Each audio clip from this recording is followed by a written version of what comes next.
Bħana raw il-pass qasir minn Mattew kapitlu 4 li konna qrajn il-ġimgħa l-oħra, bħal nkomplu nikkonsidraw flimkien. Mattew 4 vers 23.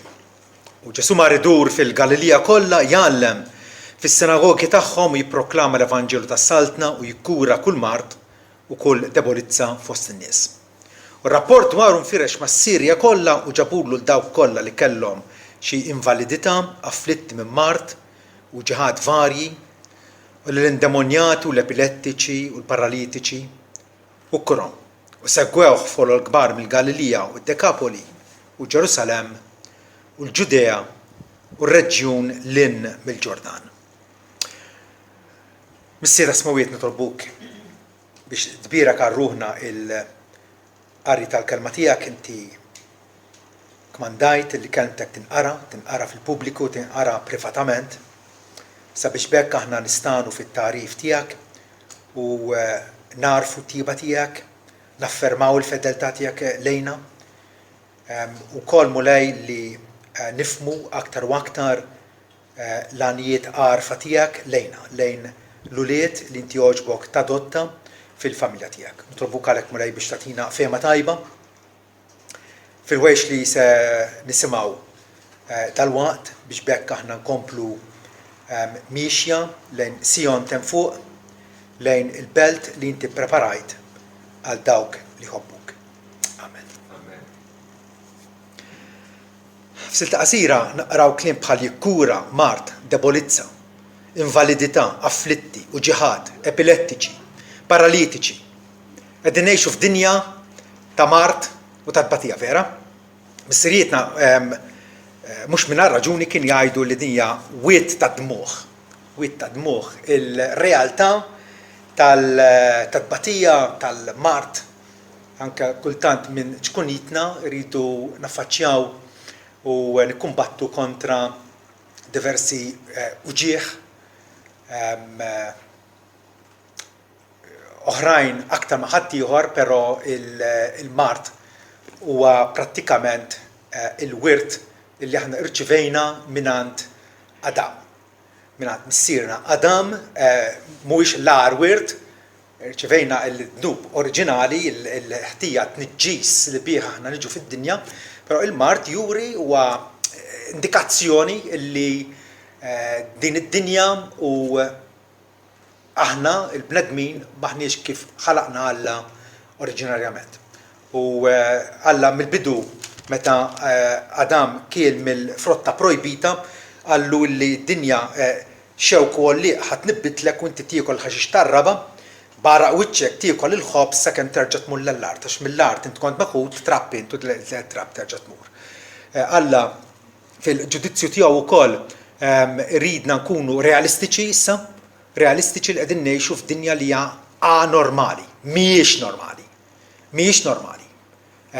Iva għada tfawwar bit-tjiba tiegħu, bil-ġmiel ta' tagħti xhieda tad-divinità u tal-omnipotenza tiegħu, frattant issa qegħdin ngħixu ħanidu hekk f'din il-sitwazzjoni fejn bil-mod il-mod qegħdin niddajfu, nikbru fl-età sakemm nikkrollaw u nerġgħu lura lejn it-trapp. Ġesu meta der fostna wera illi hemm tama u il-mirakli tiegħu, speċjalment meta kkura lil-morda, l-epilettiċi, paralitiċi, l-mifluġin, l-omja, it-torox, wera illi Alla kapaċi u qiegħed jindaħal fis-sitwazzjoni ta' bħalissa. Alla għandu pjan, Ġesu ħajdu hekk tagħna token, tagħna sinjal illi Alla huwa operattiv fil-qagħda tagħna. Alla ma remenix, Alla ma abbandonax il-ġens uman. U allura għandna din it-tama illi għalkemm bħalissa il-ħolqien huwa suġġettata għal fruqa, tajjeb Alla għad jirrinova, għad iġeddet il-ħolqien. Pietru jgħidilna intom skont il-weda qegħdin tistennew smewwiet ġodda u għad ġdida li fihom tagħmmar il-ġustizzja. U dak li rridu għalhekk aħna nitolbu kuljum tiġi saltnatek għaliex fis-saltna eterna ta' Alla se jkun hemm il-ġustizzja, se jkun hemm is-sliem u se jkun hemm il-perfezzjoni. Din hija t-tama ta' kull Kristjan. Tama msejsa fuq il-qawmin glorjuż ta' Sidna Ġesu Kristu. Meta l-Bibja tgħidilna li Alla qatt jagħtina ġisem jiġbaħ il-tiegħu. Allura il-dbatijiet, id-debolizzi ta' bħalissa nafu li mhumiex għalejja. Fil-frattemp nirringrazzjaw l-Alla għal tobba, għal kirurgi, għal infermiera, carers, dawk kollha li b'xi mod jew ieħor jgħinuna biex anke forsi nerġgħu nirkupraw saħħitna temporanjament, però r-realtà hi li il-ħajja fiżika tagħna se jkollha tmiem. Ma se jgħid li l-età tal-bniedem hija 23 u 10 snin, 70 sena. Jekk ikun b'saħħtu 80 sena. Però xorta waħda jiem huma kollha taħbit għali. Taħbit għali. U rrieħ ġorna lem. Din hija r-realtà, irridu nkunu realistiċi, ma nistgħux, ma naffordjawx nilagħbuha illi il-Mart mhuwiex hemmhekk. Ma rridux nagħmlu bħal Pentekostali illi nippretendu illi aħna b'saħħitna meta maħniex. Tkun għadek tarbija fil-fidi biex tippretendi li Alla se jagħtik ħajja komda, ħajja ħanejdu hekk fuq it-tapit l-aħmar illi qatt ma jġrilek xejn. Kristjan ta' dat-tipu għadu fil-kindergarten, għadu ma esperjenzjax u għadu ma jafx eżattament x'tajt il-kelma tal-Alla. U għar minn hekk għadu mhux lest li jirċievi dik ix-xewka f'ġismu. Alla kapaċi waħlilna xewka f'ġisimna biex jagħmilna skomdi skont it-tiba tiegħu, biex ifakkarna kontinwament li hawnhekk m'għandniex pajjiż li jibqa'. Din mhix l-abitazzjoni, mhix l-amara permanenti tagħna. Baqgħet nistennew belt li għad trid tiġi, illi l-arkitett u l-bennej tagħha huwa Alla nnifsu. Kristjan huwa persuna ta' tama. Għalkemm jaf li bħalissa mitbatija u jaffaċċja biqlubija u skont il-grazzja ta' Alla, jaf illi Alla għad jifta kapitlu ġdid.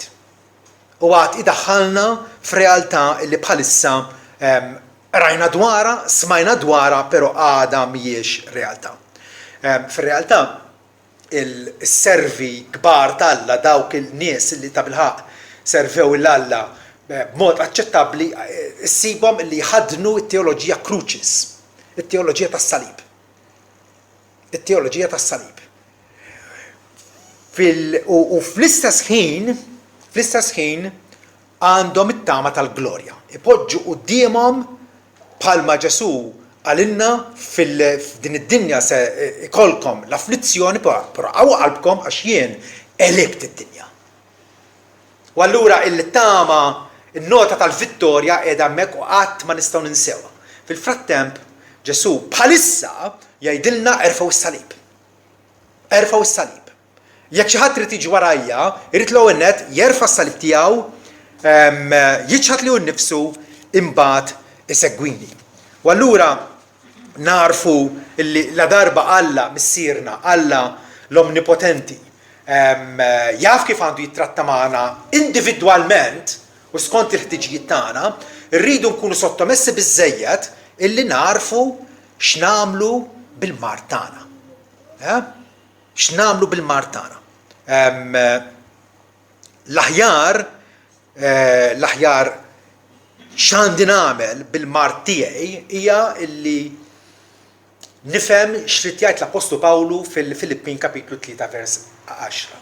Fejn jgħid li jiena rrid inkun naf lilu.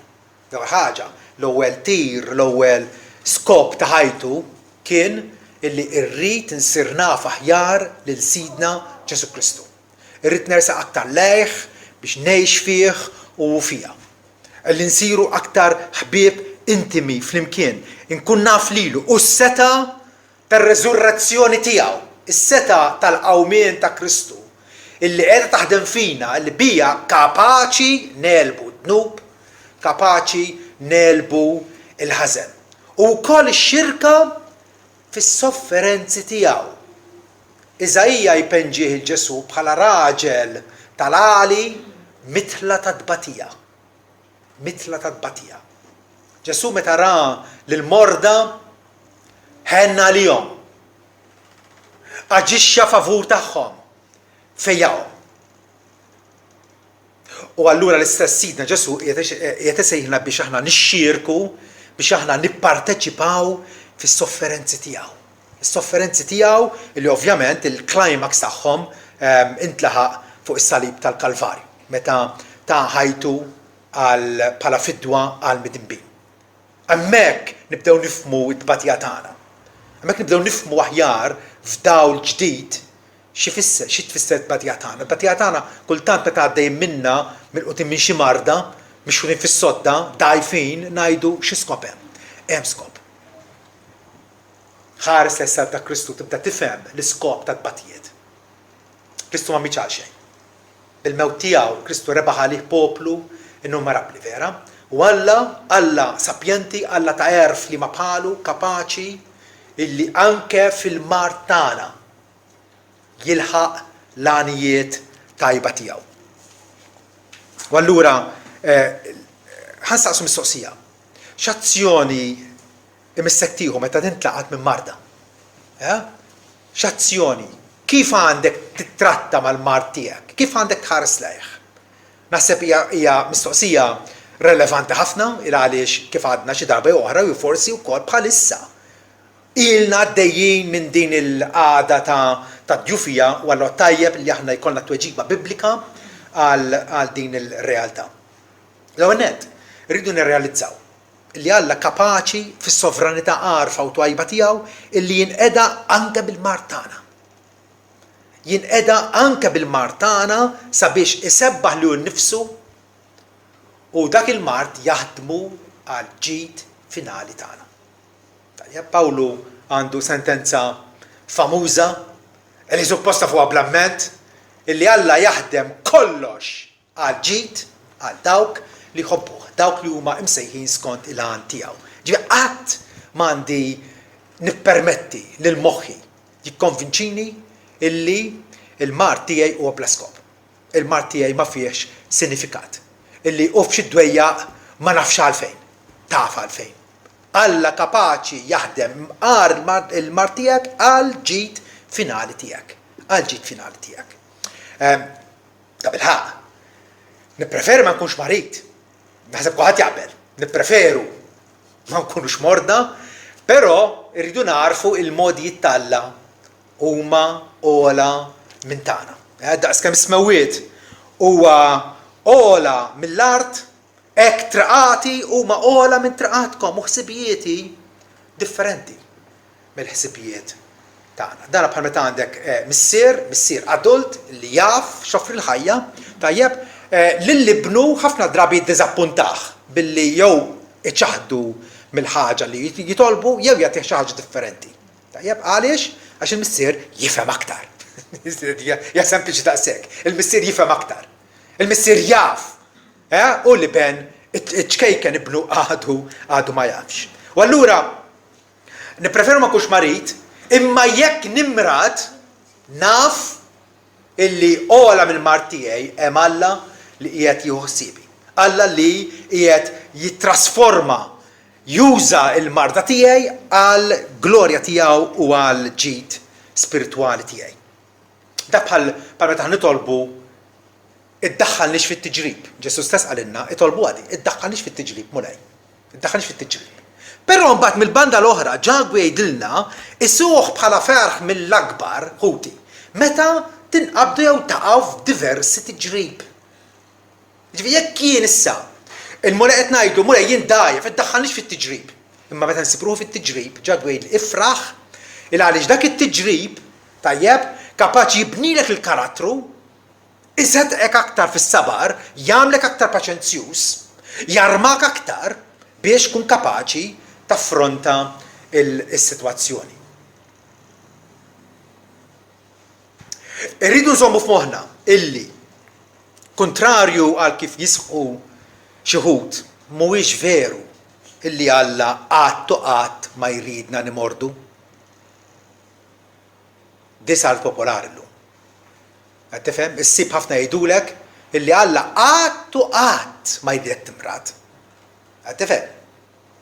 Dinja sempliċement falsa. Dinja sempliċement falsa ma tissapportix id-dawl tal-iskrittura fuqha il għaliex hija ovvja illi Alla saħansitra jibgħat Mart, forsi qed ninstema' daqsxejn qawwi hawnhekk daqsxejn qiebes, imma Alla huwa fuq il-Mart tagħna. U nafu storikament kemm Alla anke afflitta lill-Eżes għaddejja tiegħu b'Mart mhux għal ġurnata jew għal ġimgħa imma għal snin twal ta' ħajjithom illi kienu kellhom jidraw jgħixu u jservu l-Alla bil-Mart tagħhom. Biżżejjed nsemmu lil Luteru, Calvinu jerġa' għar minnu, Spurgeon, nies kbar, nies illi rebħu ħafna nies, ħafna erwieħ għas-saltna tal-Alla u frattant kienu nies marradija u fiżikament dgħajfin. Imma wkoll nies illi batew b'depressjoni u mart mentali. William Cooper wieħed minnhom, ma min jaf kemm hemm aktar illi ma nafux bihom. Il-Bibja nfisha issemmi diversi nies għal Alla illi kienu morda u għexu bil-mart tagħhom. Forsi mill-ewwel jiġina f'moħħna il-każ tal-Apostlu Pawlu, meta Pawlu nnifsu jirrakkonta l-każ tiegħu jgħid li biex ma nitkabbarx iżejjed permezz tal-kobor tar-rivelazzjonijiet twaħħlitli xewka f'ġismi il-messaġġier ta' Satana biex ittini bil-ħarta biex ma nitkabbarx iżejjed. Qed taraw din? Il-għan tal-Alla kien biex is-serv tiegħu l-Apostlu Pawlu ma jitkabbarx. Minħabba fekk 3 darbiet tlabt il-mulej biex titbiet minni. Għadnek fed ngħidu għadin. Li nippreferi ma nkunx marit.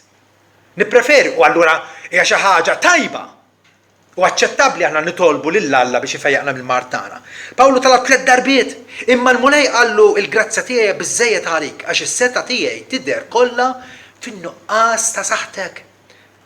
U Pawlu tgħallimha l-lezzjoni hawnhekk. U jalla nitgħallmuha aħna wkoll għax nifrankaw ħafna diżappunti u neħħu ħafna idejat forot minn moħħna. Pawlu tgħallimha x'jgħid. Għalhekk bil-qalb kollha niftaħar bid-djufijiet tiegħi biex is-seta ta' Kristu tistrieħ fuqi. Għalhekk nieħu pjaċir bid-djufijiet tiegħi, bit-tajjir, bil-aks, bil-persekuzzjonijiet, bid-dwejja għal Kristu. Għax meta jien dajjef, imbagħad inkun qawwi. Diffiċli nifhmuha din-lezzjoni. Meta aħna dgħajfin, Alla juri l-qawwa tiegħu fina. Il-teoloġija pentekostali hija għal kollox il-kontra. Irridu nkunu b'saħħitna, il-ħin kollu, kuljum, bla ebda eċċezzjoni. Bibli tgħallem il-kontra. Meta Alla idgħajjifna juri l-qawwa tiegħu permezz tagħna. Alla kapaċi jaħdem il-ġid bil-mart. Pereżempju Pawl fil-Littra l-Galatin isimgħu għadin fejn jgħid ifakkar il-Galatin u jgħidilhom tafu li minħabba marda tal-ġisem xandartilkom l-ewwel darba l-Evanġelju. Ġifieri waqaf fil-Galazja, probabbilment il-bliet ta' Derbi, Listra u oħrajn, tajjeb, hemmhekk kellu marda ma setax ikompli, però kif kien hemmhekk xandilhom il-Vanġelu lil dawn in-nies. Alla tal-meravilji. Li anke fil-mart tiegħu Pawlu qed jgħid isma' fl-aħħar mill-aħħar smajtu l-Vanġelu meta kont marit. U jsemmu wkoll f'diversi jittri tiegħu nies, kollegi tiegħu ħaddiema s-saltna tal-Alla li kienu maqbudin minn Mart, Epafroditu wieħed minnhom isemmi fil-Filippin kapitlu 2 fejn jgħid meta kollu jaħsib li hu meħtieġ li nibgħatilkom l-Epafroditu hija u sibi fix-xogħol, sibi fit-taqbid, iżda l-apostlu tagħkom u li għenni fil-ħtiġijiet tiegħi. Għax mxenna għalikom il-koll u kien wisq qalbu sewda għax smajtu li kien marit.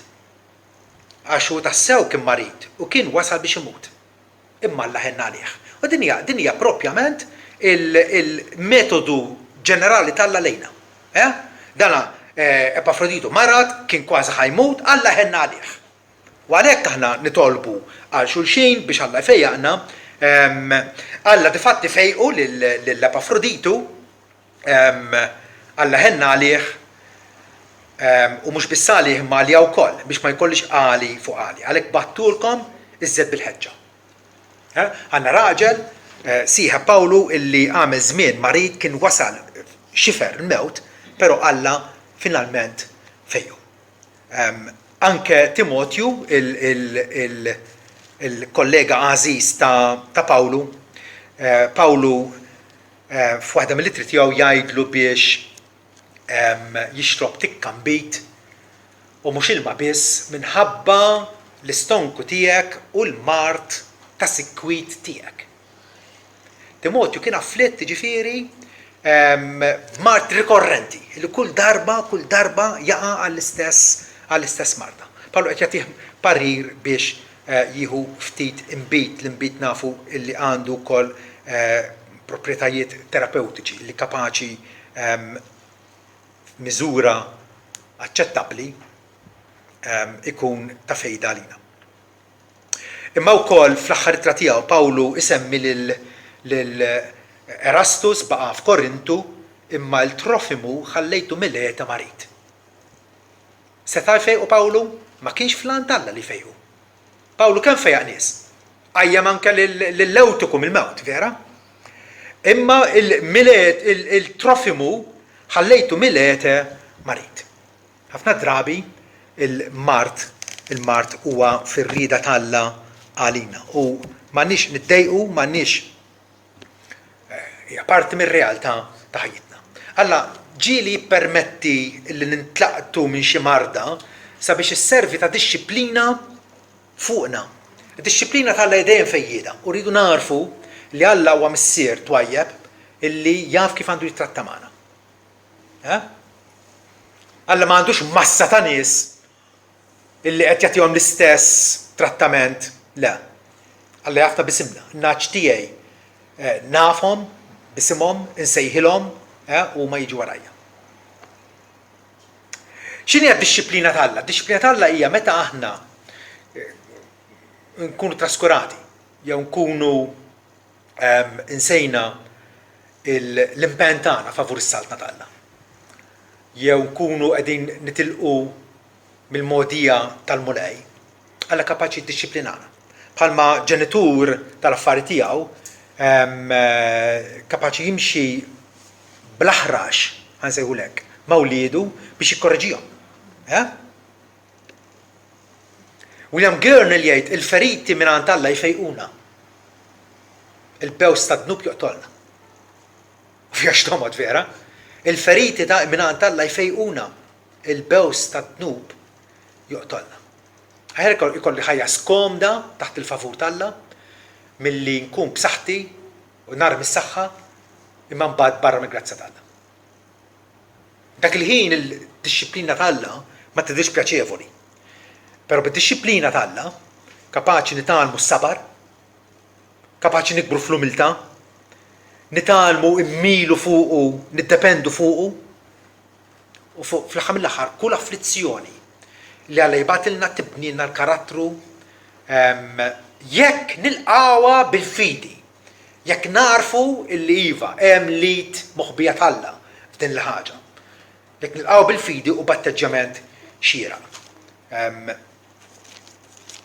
Ġagbu fl-ittra tiegħu jgħid illi nafu illi l-prova tal-fidi tagħna iġġib is-sabar. Imma ħallu s-sabar ikollu l-emil perfett tiegħu biex kunu perfetti u mitmumin ma jonqoskom xejn. It-tiġrib sew huwa mart fiżiku jew ċirkostanzi qiebsa fil-ħajja jew kwalunkwe ħaġa dana jibni l-karattru tagħna. Jagħmilna aktar nixbħu lil Sidna Ġesu. Verament, kif qal Charles Spurgeon, dawk li jozzu fil-baħar tal-afflizzjoni itellaw perli rari. Nafu l-perli Kun hemm il-buwadda sa jinżlu fil-qiegħ, biex jitellaw din l-oyster u bit-tama li jkun fija il-perla ġo fija. Tinżel fil-fond. Esperti jgħid dak li jozzu fil-baħar tal-afflizzjoni jtellaw perli rari. Verissimo. Ħaġa oħra illi rridu nagħmlu meta nimirdu, insaqsu li nafusna jista' jkun imrat il għaliex hemm xi dnub ripetut li qed nagħmlu bi sfida lil Alla li qed innikket l-ispiritu qaddis tiegħu. Mhux kull marda hija riżultat ta' dnub, imma l-mard jista' jkun riżultat ta' dnub. Jista' jkun. Darba Ġesu u d-disċipli tiegħu kienu għaddejjin u raw raġel imwiela tama tal-lam. U Ġesu saqsewh, Malla min twiele, min dineb dar-raġel jew il-ġenituri tiegħu biex twiela tama. Ġesu qalilhom la dar-raġel loqqas il-ġenituri, ma biex l-emejjel talla jidhru fih. Ġesu qed jgħid illi Alla bagħtu fid-dinja dak ir-raġel għami biex issa wasal il-waqt illi jiena nfejqu u bekk Alla jirċievi il-glorja. Forsi jekk m'intomx taċċettaw tad-diskors illi Alla bagħtu fid-dinja b'diżabilità. Dan il-diskors huwa inaċċettabbli għas-soċjetà tagħna. Però min jaf kieku nisimgħu x'qal Alla lil Mosè meta Mosè beda jġiblu l-iskużi biex ma jmux l-Eġittu ħalli joħroġ il-poplu tiegħu minn taħt il-jasar. F'kapitlu 4 hawnhekk hija l-istorja meta Alla derlu f'dik l-arbuxxell jaqbad u qiegħed jitkellem ma' Mosè. U l-mulej qallu min għamel fomm il-bniedem, għax Mosè protestal għallu jiena nlaqla, minix kapaċi nitkellem, ħad ibgħat qudiem Farun? Skuża tajba, le? U l-mulej qallu min għamel fomm il-bniedem? Min għamel fomm il-bniedem? Alla. Jew min għamel il-muti, jew it-torox, jew dawk li jaraw, jew l-omja. Min għamilhom? Well, skont ħafna nies ix-xitan għamilhom. Nerġgħu nsaqsuha. Min għamel il-muti, jew it-torox, jew dawk li jaraw, jew l-omja, u biex żgur ma jkollniex dubju min għamilhom, Alla nnifsu jgħid, mhux jien il-mulej? U għamilhom. Kollox jinsab taħt is-sovranità għarfa u omnipotenti tiegħu. U allura nerġa' ngħid, meta niltaqa' minn xi marda, tajjeb nagħmel autoeżaminazzjoni. U nsaqsi nnifsi għaliex qed jiġri hekk. Jista' jkun illi Alla qiegħed juża l-ħatar tiegħu fuqi biex nindem, biex nitlaq xi vizzju privat, sigriet, jew forsi wkoll pubbliku illi jien għandi. Din ir-realtà il-Bibja tgħallimha pereżempju fis-Salm 32 vers 3 għandna lil David jgħid hekk. Meta jien bqajt sieket, meta hu baqa' mingħajr ma stqar il-ħtija tiegħu quddiem Alla, prova jagħti aħna bil-Malti ngħidu tagħti x-xemx bla rbiel. Tipprova tilagħba ta' pass ma ġara xejn. Kien għamel l-adulterju, tajjeb kien qatel u kollox, u qed jilgħab ta' parsi kollox normali. Tajjeb? Allura meta bqajt sieket għadmi intemm bil-krib tiegħi l-jum kollu. Għax lejl u nar ejdek mulej tqalet fuqi, saħt infniet bħal f'nixfa tas-sajf. David għaraf illi kien qed iħossu tant depressat, tant imdejjaq, tant maxxex, tant bla saħħa. Għax Alla kellu l-idu qed tafas fuqu. Imma mbagħad jgħid stqarrejtlek dnubi u U l-ħażen tiegħi jien ma ħbejtx jienet nisqar tiet il-mulej u int ħfirt l-ħażen ta' dnubi. Naraw kif id-dnub u l-mart huma relatati flimkien. Mhux f'kull każ imma tajb insaqsuha din għalina nfusna. Jista' jkun illi jiena ġrali hekk, l-aħwa Korintin ħafna minnhom kienu qegħdin jieħdu semm l-ikla tal-mulej b'mod abbużiv. B'mod leġġer, ma kinux jafu x'huma jagħmlu, u Pawla qal ħafna minnkom huma morda u xi wħud raqdu mietu ġifieri minħabba l-fatt li intom ikkalpestajtu il-mejda tal-mulej. Għal darba oħra jaqgħad id-dnub mal-mart. Ukoll ġabu jatina parir mill-laqwa meta jgħidilna hemm xi ħadd fostkom ferħan, x'għandu jagħmel? Kanta s-salmi. Ferħan, kanta. Dik hija l-espressjoni normali. Hemm xi ħadd minnkom però marit? Hemm xi ħadd minnkom qed isofri? Ħajjitlob. Hemm xi ħadd fostkom marit? ħajsejħ lil xjuħ tal-Knisja u jitolbu fuq wara jkunu dilkuh biż-żejt fisam il-mulej. U t-talb tal-fidi salva l-marit u l-mulej qajmu. U jekk ikun għamel xi dnubiet jħaffrulu, preċiżament kif qed ngħid jiena. Jekk li tajb issaqsi. Din marda ġrat li il għaliex Alla qed jikkorreġini minħabba xi vizzju li naqbad, jekk ikun għamel xi dnubiet jħaffru. Ħanaddu għal punt ieħor. Illi kif għandna nġibu ruħna meta nkunu morda. Irridu nieħdu ħsieb illi l-fiduċja tagħna falla. Alla twajjeb, Alla ħanin ma tperpirx. Faċli naqbdu fi spiral u nibdew neżil l-isfel u nibdew niddubitaw il-tiba tal-Alla lejna. U issa l-marda qed titwal u għadni kif kont u ma tantx hemm tama u l-djanjosi li tawn it-tobba ma tantx hija tajba. U nibdew nsaqsu mulej fejn int. X'qed jiġri? U flok ma tafferma il-tieba tal-Alla lejk tibda tiddubitaħ. Aħna nonoraw l-iżżet l-Alla meta nuru fiduċja tagħna fih fil-maltemp u fil-brazzi. Fis-saħħa u fil-mart. Normalment nerġa' ngħid Alla jridna b'saħħitna. Alla jridna b'saħħitna.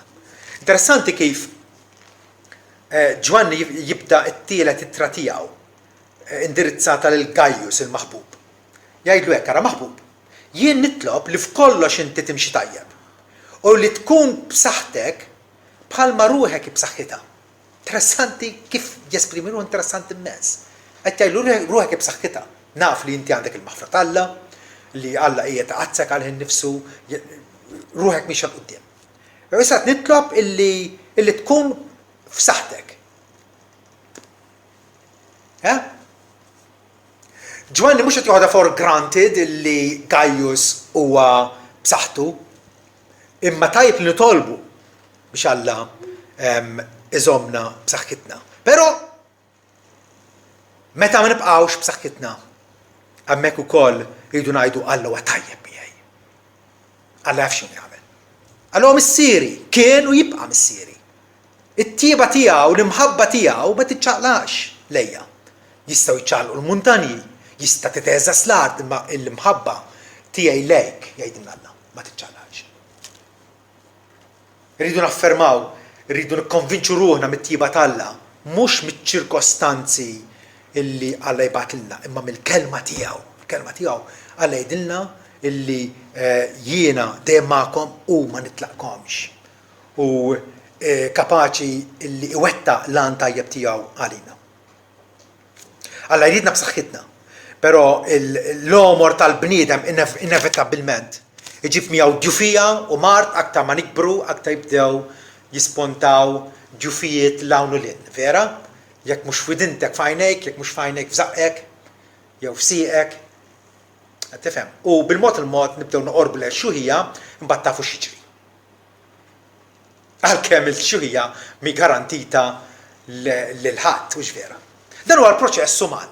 Huwa l-proċess uman kif għadna fil-bidu tajb nkunu realistiċi u narfu illi f'din id-dinja ta' bħalissa tajjeb dik hija r-realtà. U allura fil-frattemp jiġrilna x'jiġrilna il-mart jista' jiswielna ħafna spiritwalment. Alla mhux kapriċċjuż. Alla mhux kapriċċjuż. Alla mhix magħna bla doċċ. Il-mart kapaċi jiswielna immensament. Narġa' ngħid. L-awtur ta' Salm 119 l-itwal Salm kemm il-darba jsemmiha dal-punt. Vers 67 jgħid qabel ma konti ma'akkes, jien kont mitluf. Immissa li jiena ma'akkes inħares kemtek. Il-mart kapaċi ġibna insa biex noqorbu f'relazzjoni jaqreb ma' Alla. Aktar tard jgħid swieli jiena konti ma'akkes biex nitgħallem l-istatuti tiegħek. Huwa verissimo meta kollox jiġina lix, kollox jiġina komdu, kollox jiġina għal riħna, tajjeb, għandna ħabta ninsew Alla. U meta Alla imisna biex ngħidu hekk. Iġibna aktar konxi tal-brevità ta' ħajjitna. Vers 75 l-awtur komplet nafu mulej li l-ġudizzi tiegħek kollha huma ġusti u li skont il-fedeltà tiegħek inti akkistni.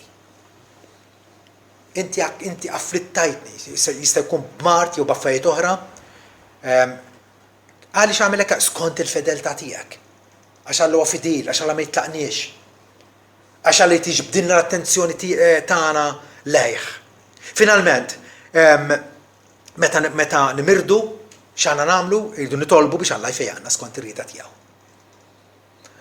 Alla ma jagħtix weda illi nimirdu u żgur se jfejjaqna. Dik ma tistax tissapporti għamel l-Iskrittura. Imma lejdinna meta timirdu, itolbuni, bħalma s-soltu itolbu. U jekk kien ir-rieda tiegħu fi żmien propizju Alla jfejjaqna. Għandna ħafna eżempji ta' nies li talbu lil Alla fil-mart tagħhom. Talbu Salm 6. Omulej la ċanfarnix fl-għadab tiegħek. Ħenna li omulej għax jien dajjef, omulej fejjaqni. Għax għadmi imkisser. Emmi. Qed jitolbu mulej fejjaqni. Bħal m'għamel Bartilmew. Il-għama, vera, beda jgħid mulej bin David ħenna lija. Ġesu għaf. X'għandek bżonn? Li nirċievi l-vista, taħ il-vista. Imma dik allura hija garanzija li kull min ibati bil-vista se jfejqu? Le. Alla beda biex permezz ta' Ibnu Ġesu qed jurina illi hu għandu għan tajjeb qalu li jedu. Għandu għan tajjeb. Ġeremija 17 pereżempju. Każ ta' talb il-Alla. Ġeremija 17 vers 14. Fejjaqni omulej u jiena nfieq. Salvani u jiena nkun salvata għax jien tit-tifħir tiegħi. Għavolja Ġeremija, dak il-ħin kien marit, u għet jitolbu l-mulej fejjaqni. Xorta għet jallu, inti t-tifħir tijaj. Għavolja jen marit, inti t-tifħir tijaj. Alla, nitolbu biex fejjaqna u kol nużaw il-medicina preskritta li jenna. Tajjeb, Alla tana t-tobba pala barka. Barka tremenda. Ma nix idea, il-nista dari meta l-medicina kienet għada fi stat rudimentari tagħha, kemm in-nies kienu jbatu u imutu ħesrem. Imutu 40, 50, illum ngħixu aktar fit-tul x'vera. Minħabba il-preskrizzjonijiet ta' mediċina tajba li jagħtuna. Mediċina hija barka u rridu naħduha. Ma rridux nagħmlu bħal ħafna pentekostali estremi u jiġunu f'moħħi nies anke Maltin illi mardu u jgħidu, le ma naħux mediċina, jekk Alla tifejjaqni jfejjaqni. U nemmen li Alla jfejjaqni. U ma jfiqux. Għaliex? Għax m'intix tieħu l-mediċina li Alla għallek biex tieħu. Da bħal meta ngħidu Alla ċertament ippredestina n-nies għal ħajja ta' dejjem. U allura norbot idejja nibqa' d-dar ma nagħmel xejn. Lin-nies ma naqsamx magħhom l-Vanġelu. Għax Alla għażilhom diġà. Raġunament tajjeb dan? Altru. Nirid niraġuna sewa u ngħid, la darba Alla għażel lin-nies għas-salvazzjoni eterna, jien obbligat illi nxandrilhom l-Evanġelju. Kif għamel l-Apostlu Pawlu. Il-Mulej qallu tiskoċ Pawlu imma tkellem f'Korintu da, għax għandi ħafna nies f'dil belt. Alla jinqeda bil-mezzi, Alla ta' bilħaq ifejjaqna, imma sikwit ifejjaqna bil-mezzi. Fil-każ tad-djufija fiżika bil-mediċina illi jagħtina. Il-Sultan Heżekija marat Alla qallu irranġa darek il għaliex inti ħatmut. Ta' Heżekija dar wiċċu mal-ħajt beka u talab il-Alla, Mulej fejjaqni. Għallu. Alla bat il-Iżajja għallu għarġa mur lura għand is-Sultan u għajdlu ħanżidlu 15-il sena ma' omru. Tajjeb. Imma x'għamel biex fieq? Iżajja għallu x'għandu jagħmel. Ħa ċappa tat-tin, probabbilment kien maħdum tal-mod maniera biex ikun xi tip ta' mediċina, tajjeb, poġġiha fuq id-demla li kellu u fieq. Għal darbu naraw kif bit-talb u bil-mediċina flimkien Alla sikwit jagħtina il-fejqan tiegħu. Però nerġa' ngħid huwa fejqan temporanju. Għax finalment se inċedu għal-mewt jekk il-Mulej ma jilħaqx jiġi. Il-tama tagħna però hija li bħalma Ġesu fejjaq, in-nies hemmhekk qed jagħtina indikazzjoni li qed ifejjaqna kompletament. Mhux qed jgħidilna jiena fejjaqt u għallu intom fejqu wkoll kull Kristjan li tifejjaq il ħadd ieħor. Ovvja li le. Ġesu qed jgħidilna jiena kapaċi nfejjaq u għad nfejjaqkom kompletament u għal dejjem. Meta? Meta jixruxtana bil-mewt. Meta jirritorna jagħtina ġisem glorjuż u immortali u sabiħ u qawwi bħal tiegħu. Għax din hija t-tama tagħna, illi meta narawh inkunu bħalu, għax narawh kif inhu.